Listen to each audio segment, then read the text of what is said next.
Est-ce que tu lis constamment parce que tu aimes la lecture ou alors parce qu'en réalité tu as peur de passer à l'action et que les livres te donnent l'illusion d'avancer sans prendre de risques dans la réalité?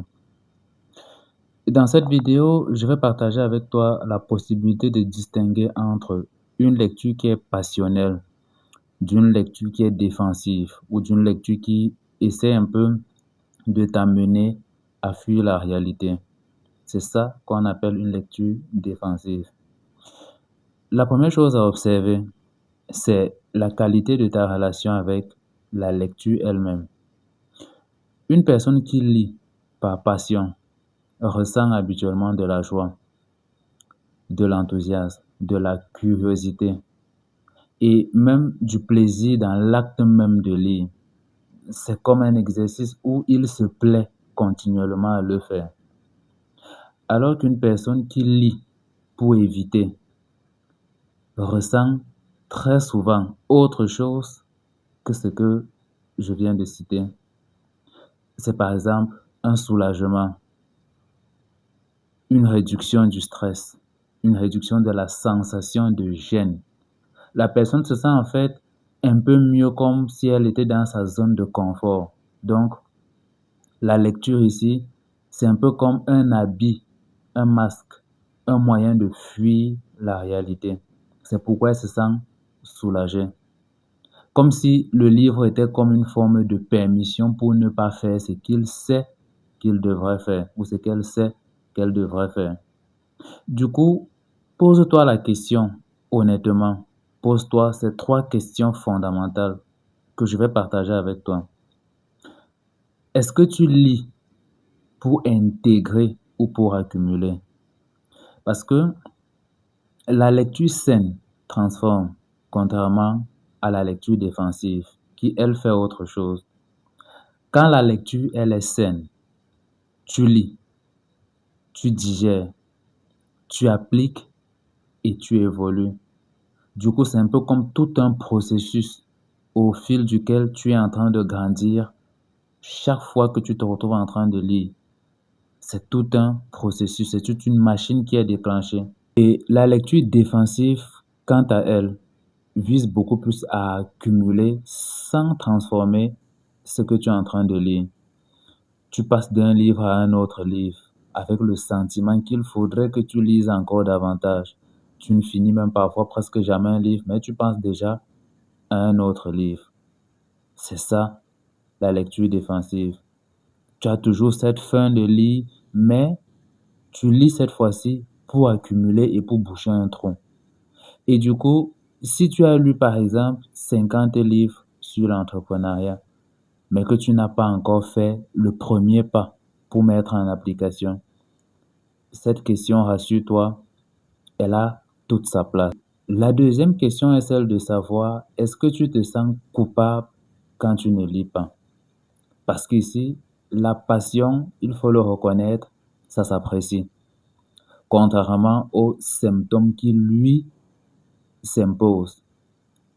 Et si je veux dire simplement ce que je suis en train de dire, c'est que à partir du moment où la lecture est comme quelque chose qui s'impose à toi, où tu es en train de forcer, là, tu n'es pas loin de quelqu'un qui est en train de développer un symptôme, une forme de fuite par rapport à autre chose qu'elle se refuse de regarder en face. Elle va donc se réfugier dans la lecture à ce moment-là.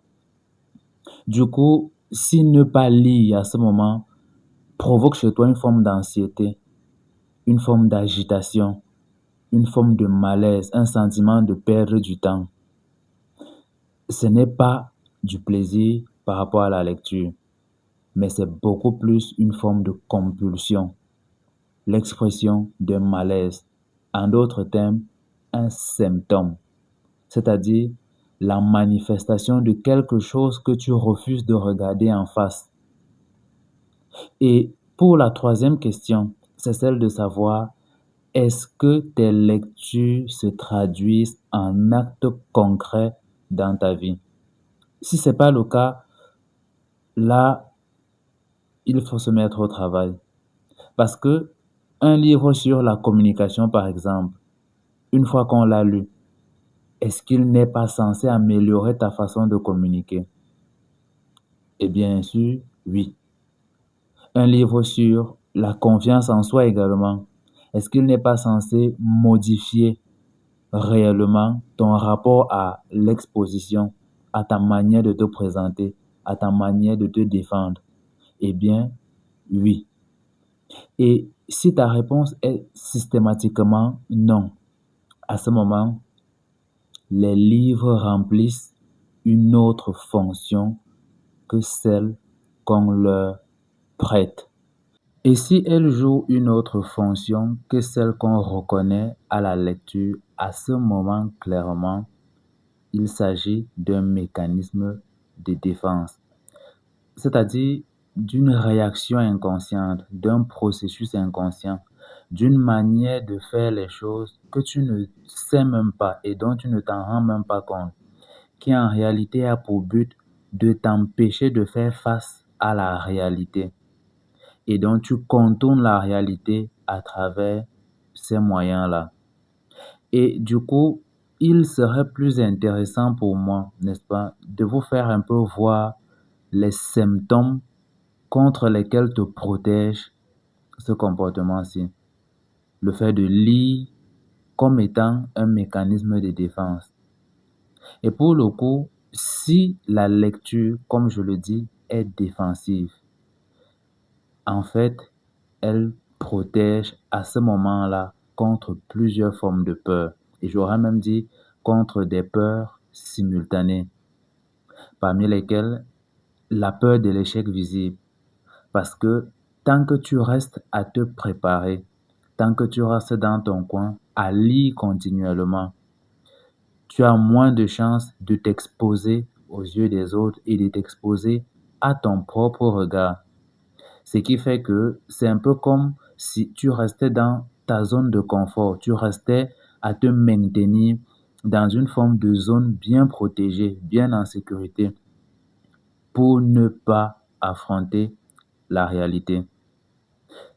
L'une des autres formes de peur, c'est la peur du jugement. Parce que agir, c'est exactement se montrer.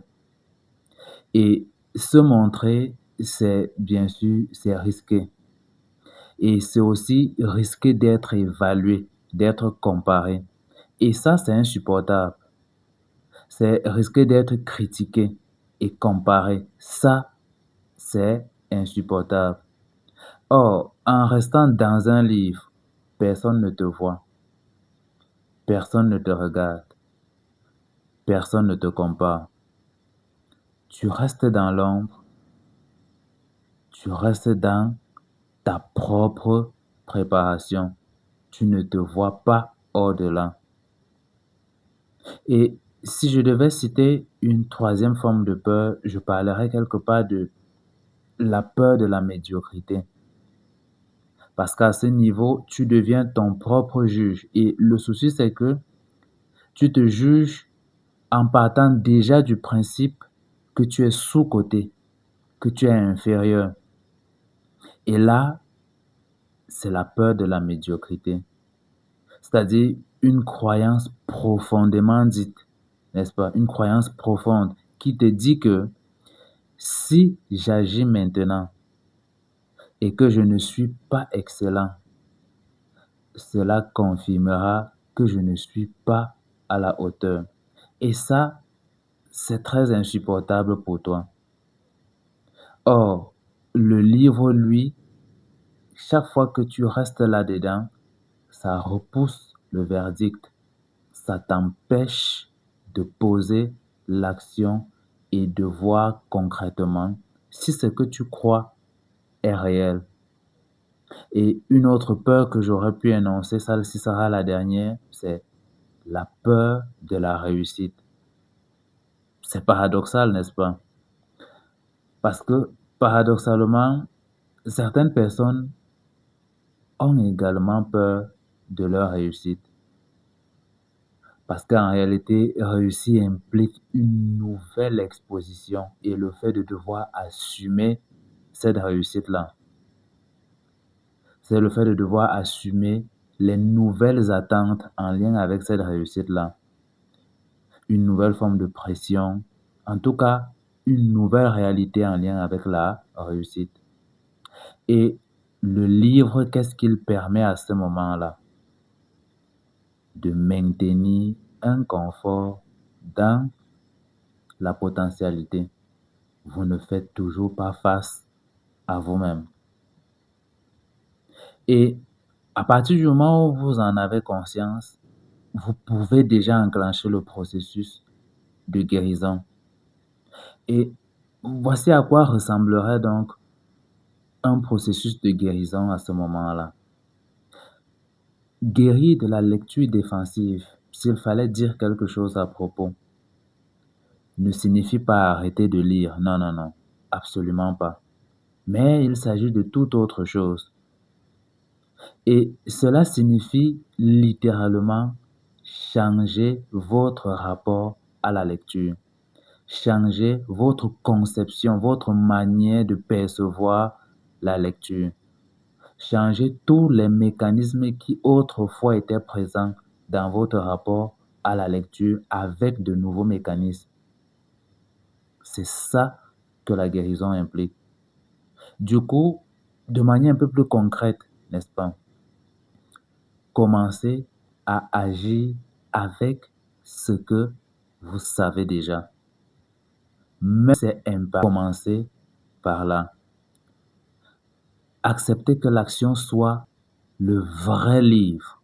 Parce que si on revient sur les positions empiriques, qui sont très fondées d'ailleurs, et qui est un courant de pensée philosophique qui dit que tout ce que nous avons comme connaissance aujourd'hui n'est que le produit de la somme de nos expériences.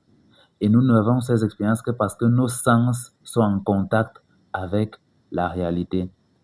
Si je veux me résumer, je dirais que c'est parce que mes sens ont fait l'expérience des choses externes et internes à moi que j'ai appris et que j'ai compris certaines choses ou que j'ai interprété le monde d'une certaine manière. Du coup, c'est par le fait que vous posez des actions que vous pouvez reconnaître ou vous reconnaître comme pouvant être soit en haut, soit au milieu, soit en bas. Mais ce sera la base de votre apprentissage. Et celui qui enseigne ce qu'aucun autre ne peut enseigner, c'est l'expérience. C'est lui qui vous enseigne ce qu'aucun autre ne peut enseigner. Parce qu'il vous fait découvrir à votre manière le monde dans lequel vous vivez.